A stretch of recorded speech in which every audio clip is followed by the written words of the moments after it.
Maayong adlaw katawhan sa Dios sa Archdiocese sa Osamis sa ngalan sa tong talahoron nga Arsobispo Archbishop Martin Sarmiento Humuad ug uban sa mga kaugpungan sa mga kaparian sa tibok lokal nga simbahan sa Osamis kini ang inyong amigo higala Father MJ Samonte. Maghatod og pamalandong ninyo karong adlaw karon nga Huwebes sulod sa ikakawaag-siyam nga Domingo sa ordinaryong panahon. Oktubre 23, 2025. Ang ebanghelyo na atong pagabasahon o pamalandungan karon atong pagkakutluon sa ebanghelyo sumala ni San Lucas. Si Jesus mingon sa iyang mga tinunan, mianhi ako aron pagpadilaab sa kalibutan o pagkaayo unta kung kini misilaob na. Dunay bunyag nga ako pang dawaton ug dili ako mahimutang hangtod matuman kini. Naguna-una ba kamo nga mianhi ako aron pagdalag pakigdait nganhi sa kalibutan? Tug-anan ko kamo. Dili pakigdait ang akong gidala kundi ang pagkabahin-bahin. Sukad karon usa ka panimalay nga may 5 kasakop mabahin sa tulo, batok sa duha o ang duha batok sa tulo. Ang amahan makigbatok sa iyang anak o ang lalaki nga makigbatok sa iyang amahan. Ang inahan makigbatok sa iyang anak nga babayi ug ang anak nga babayi makigbatok sa iyang inahan ug ang ugangan nga babayi makigbatok sa iyang binalay ug ang binalay makigbatok sa ilang ugangang babayi. Mga igsuon ang ebanghelyo sa Ginoo. Daygon ikaw o Kristo. Sa makausap pa, maayong adlaw kanatong tanan, mga igsoon ko na ni Kristo. Karon adlaw Huwebes, Oktubre 23, 2025, kita gipanumduman sa tuwang pagbasa nga si Jesus mianhi sa kalibutan o ang iyang pag-anhi usahay mo hinundan sa pagkawatak-watak. Siguro makaingon ta nga God is a God of peace, God is a God of unity. Ngano dili man unity ang kanang pagkaiusa ang iyang dala kundi pagkawatak-watak man. Inani maguna mag-igsoon ni Kristo nga usahay ang lantaw nato sa kamatuoran is subjective. Nagadaiya ang ato ang panglantaw. O inani usab ang atong panglantaw diya sa atong Ginoong Hesukristo. Subjective. We have different perspective and insight who Jesus is in our life. Para sa uban si Jesus the Messiah. Ang uban usab si Jesus usa ka impostor. Para po kanila ang uban si Jesus usa ka mananambal, usa ka magikero. So daghan tag panglantaw kung unsa ang ilang personal experience with Jesus. Mao na nga kung kita tinuod nga nakailan ni Jesus dahil gusto na to isangyaw sa mga wala na sangyawan, dili dayon lalim nila ang pagdawat sa maong kamatuoran ug mao ni hinundan nga naay division and fraction. Tinuod na maigsoon na if you really want to insist o ipalaila nimo si Jesus sa mga taong dili wala kailan ni Jesus, naay tendency nga i-reject yun nila. Nagi tendency nga dili nila pagadawato ng atong gitudlo tungod kay para kanila dili na tinuod. Which is true. Kung nabi tayo resistant, nabi tayo ka ng pag-no bitaw sa maong pagtudlo nato, dapat biya nga magpasalamat ta. Kaya nga naman, nagpasabot ka na nga sila, naapod sila yung kagulingong prinsipyo pag-unahuna. Kaya the mere fact bitaw nga ang tao na itong giingnan, igo na po maminaw, igo na po mutuo dayon, sa tupadi ay, they are just a mere drifter. Na kana mura bitaw sabay lang sa agos ng tubig. Mura bitaw ka ng kung asa padulong ang balod, asa padulong ang sulog, dito po siya padulong. Kay dili siya ganahan gubot, di siya ganahan o kanang samok. Pero kani bitaw mga tao bitaw nga usahay mo i-oppose nato para nako makatabang bini siya ay. Kaya nga naman, it is somehow we are trying to purify our thoughts, our ideas, o mas makita pag nato ang pinaka the best nga ngano kaniman atong pangunahuna. For example during sa amuang community meeting katong seminarista pa ko, normal o ordinary radyo gayo nga naay mo oppose sa idea sa usa ka pare o sa usa ka seminarista. Bisan paglantaw namo nga the best idea, the best thoughts sa gito, lagi usag yun nga mo oppose. For what reason? Not to destroy the person, not to kanang discredit the person sa nagsuggest, kundi we are trying to purify the idea and the thoughts kung kanina ba yun ang pinaka the best. Mabitaw na sa tuwang kinabuhi, dili man po maayo nga kung naay mo suggest, uyon na lang dayon tanan. Mabitaw na ang simbahan na atay gitawag na to og devil's advocate nga mao ni mo lantaw kung the veracity of truth na kaniya to ang gipanggunitan, kaya ba gyud nato i-defend, kaya ba gyud nato panalipdan, o kaya ba gyud nato siya nga i-hold on for the rest of our life. Muna nga nindot bitaw nino nga kana bitaw na ay mga opposing forces sa ato ang kinabuhi ug sa ato ang simbahan kay ngano man it is somehow mas ma-clarify magud nato ang mga idea o ang usa ka concept na dili na bitaw tayo na murag nagpalutaw-lutaw lang, mas i-explain og tarong, thorough jud siya og tagaag pagtagad ang usahay kana bitaw mas mapalawom pa noon ato ang pagsabot sa maong nga concept o ideas. Una nga mo na makatabang kung ay mga mo question sa ato ang mga plano o ideas. Una nga kita pud nang gi-question, dili pud tayo dayon nga mo react dayon nga masuko og muad-an na gana. Kun dili we trying to read more, explore more and research more. Kung saan man nato nga madipinsahan ang ato ang idea o ato ang paglantaw sa kinabuhi. Kung pinagi niya na mas ma-sharpen pa gyud nato ang ato ang kuan, ang ato ang pangunahuna kay dili man ta ingon nga we simply and recipient mudawat ta dayon og buto ora pud ta dayon sa usay gisulti sa usa ka tawo, kundi we become more critical enough nga para nako makatabang pud siya sa tuong pagtuo, because sometimes critical mindedness can help the person to think. Then thinking is part of our nature because gitagaan kita og intelligent and faculty sa tong Ginoo because we are rational animal. Mao na nga it is a no-no for a person nga kana bitawng dili na lang jud kabalo mangutana, dili na lang jud kabalo mo clarify, o dili na lang jud kabalo bitaw nga mo question sa ngano inana.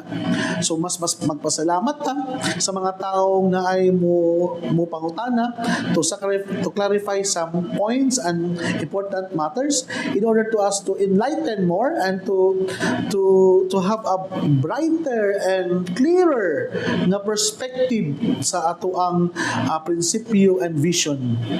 So nindot di siya mga igsuon, no? Diha pud sa pamilya nga kana bitawng ang usa ka pamilya nga nindot bitaw pod nga sa ato ang pagsunod ni Kristo na nabitoy matag usa bitaw dato nga mo hatag pud silang idea bitaw, dili bitaw ingon nga mo perminti na lang gyud mo tando musang-ayon na lang dayon diretso dayon wala na pud siya nagunahuna og mihatag sa iyang personal insight and idea. And this is the spirit of the community, this is the spirit of a family nga we are trying to explore the best thing that we can do in our family, in our community. Nga dili lang ta ingon dayon nga mo musakayon na lang ta dayon sa suggestion og paglantaw sa usa ka tawo kay abi kay naa siya inani katakos, no. Bisan pag unsa ka bright sa usa ka tawo, bisan pag unsa ka intelihente usa ka tawo, napagyapon na dapat nato nga i-refine nga sa iyang idea. O mao po ni usab ang pahimangno sa ato ang ebanghelyo karon nga hinaot pa unta mga igsoon gud ni Kristo nga kana bitaw ato ang pagkabingkil-bingkil kanang mga division nga mo hinundan ato na siyang gibuhat not to destroy, not to be totally divided, but to give the best that we can do. Mo bitaw na nga dili nanta dayon mo dawat sa maong pangunahuna sa usa ka tawo because ang pangunahuna pagod sa kadaghanan mo gyud taw ang mas mo patigbabaw ug ato ang taghaan ug pagtagad kay nasayod kita nga human ma-refine ang usa ka idea, usa ka thoughts mas nindot, mas dali o mas effective para kanato. Bisan pag dili siya perfect idea, pero para kanato mahimo siyang effective tungod kay miagi man siya og deliberation, miagi man siya og consultation, o miagi man pud siya og kanang critic and feedbacks. Dan ikaduhang punto mga igsoon ko ni Kristo nga kung lantaw nato nga namitaw na ay panagbingkil diya sa ato ang sulod sa ato ang panimalay, normal na siya. Para nako normal kay ngano man ang usa ka tao gitagaan tag different taste, gitagaan tag different nga mga gusto sa kinabuhi. Sa to pa di ay it is a no nga mag-uniform na lang gyud ta sa ato ang mga gusto. Mao na nga kani bitong kana bitong maghatag bitaw nato og pagkalahi bitaw mga igsoon, no? Maghatag bin na siya og kanang excitement ay. Kay nga naman, kay kung uniform na lang gyud bitaw ta og pangunahuna, kung parehas na lang gyud bitaw ta og standard, para nako boring. Walay dynamism ba? Mo bitaw na kung lahi ta og kanang standard sa kinabuhi, lahi ta og mga gusto og dili gusto sa kinabuhi. Nawa, maghatag siya og kanang color ba? Maghatag bitaw siya og excitement kay ngano man. Kay wala bitaw tungod sa iyang standard na ay mutumaw na mga nindot pud na pangunahuna nga wala na mag-expect nga wala na abot sa imong kaugalingong pangunahuna. Kay kung inana magud kagud nga mo mulantaw sa usa ka idea, mas ma-excite ka, no? Ngano mas ma-excite man ka tungod kay kini magud siya maghatag ni siya og kanang variation. Kay kung naabot ay variation, di ba? Na ay color blue, ang gusto niya sa usa color red, color sa muna dia orange, color nga black or color nga purple or na. Pero mayon kag para ni mo the best. Para po nila po the best. Mo na nga kung we are trying to portray that this is the best, then ato jud siya i-present ka mao ni ang the best. So tanang mga the best idea pagkahatag siya og color sa maong pangunahuna. Dahil kung inana magud ang pangunahuna sa tao nga gusto gyud niya nga ibaligya niya ang idea na the best idea nga mao ni i-present niya ang pinaka the best. Mao na nga the same product but different presentation, mas exciting, mas na appealing o kanang mas makaingon ta nga mas nindot. Kay mao bitaw na nga ako bag-o lang ko nga bitaw nagmisa ko last week sa SNB nga kuan na budiga nila, nakaistorya na ko ang mga manager, nakaistorya na ko ang ilang finance. Bitaw grabe ang pangunahuna bitaw sa produkto sa San Miguel. They have one company pero they are trying to cater sa different nga panglasa sa tao. Naay ka na bitaw may payotag beer, naay beer nga isog kayo, naay beer nga draft, naay beer nga light, naay beer na murag kanang hard, naay beer nga kanang murag smooth lang na bitaw. Pero the same product, San Miguel Corporation. So, capture nila tanan ang market. Kay nga naman, kay kabaluman sila nga ang tao, nagkadaiya ang taste, nagkadaiya ang lasa. Divided ang tao in terms of gusto. Pero, ang naghimo, usara. So inana unta ta magunahon na unta bitaw no nga kanang we are trying to cater sa unsa puy gusto sa uban madili bitaw ta ingon nga static kay pangunahon na bitaw kitid kay pangunahon na ba nga mao ra gyud ni murag ang uban na moy mo ben dili ta kabalo buta mo compromise dili man yun siya mayon gi-compromise kundi gi-address nato ang ilahang kwan ang ilahang gusto pero kung inana bitaw ato anong panglantaw bitaw mga igsoon no kwanta kanang we are trying to widen our horizon, and by widening our horizon makita nato nga unsa pod bitaw ang panglantaw sa uban ngano kanin man ang ilang ganahan.